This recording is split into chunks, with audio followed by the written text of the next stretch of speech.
My dear sisters and brothers, today we are celebrating the Queenship of Mary. A week before, on the 15th, we celebrated the Assumption. These are the two mysteries which we pray in the Rosary, especially in the glorious mysteries, the last two.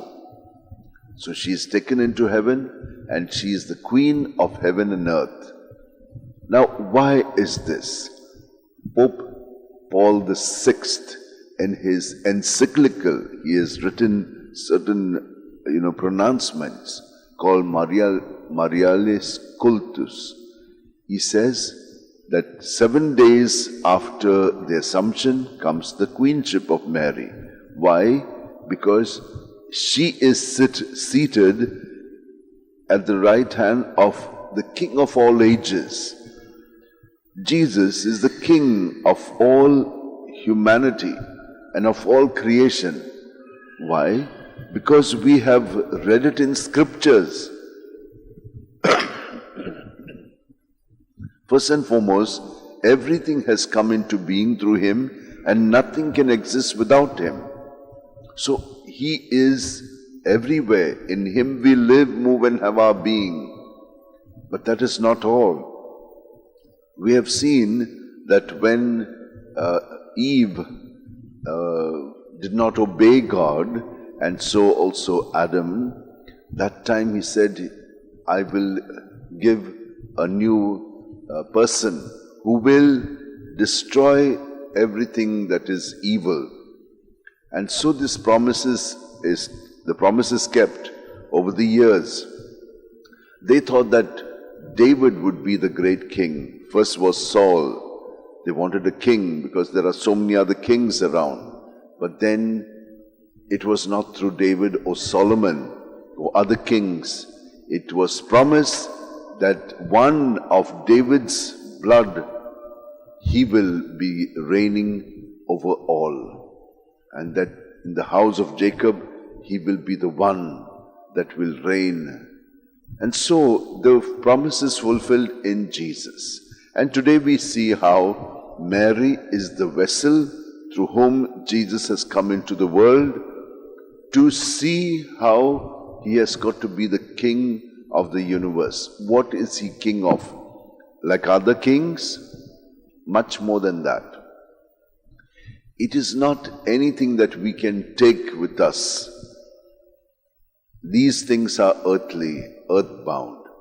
But he is a king that helps us to live our life the way God has planned it to be. In that is the kingship. We have to live so heaven on earth, but we are not doing it. Why? Because sin has come in and we are becoming very self-centered. We are not the ones who look after the others. We look only after ourselves. A mother and father does that. But you know how the children act afterwards. I want more, you want less, this. These are all sin things. Therefore, the reign of God in Christ is not taking place till and as long as we don't surrender ourselves like Mother Mary. I am the handmaid. I am the servant of the Lord. Be it done to me according to your plan. Your word, let it be fulfilled in me. That is the attitude with which we have to live, and she has done it the best. And so through her, what did he say then? That she is there with the King of all ages, shines like a queen, and intercedes like a mother. So she is the queen with Jesus of the whole universe, of everything. And she is always a mother who cares for us. She is someone who really intercedes for us, takes initiative. But we must also have a kind of relationship with her. And most of us, at least if we are not saying the full rosary, are always able to say the small rosary, 1 Our Father, 3 Hail Marys, for increase of faith, hope and charity. Others do differently. They pray the entire rosary, or all the mysteries, 4 mysteries. And that is good.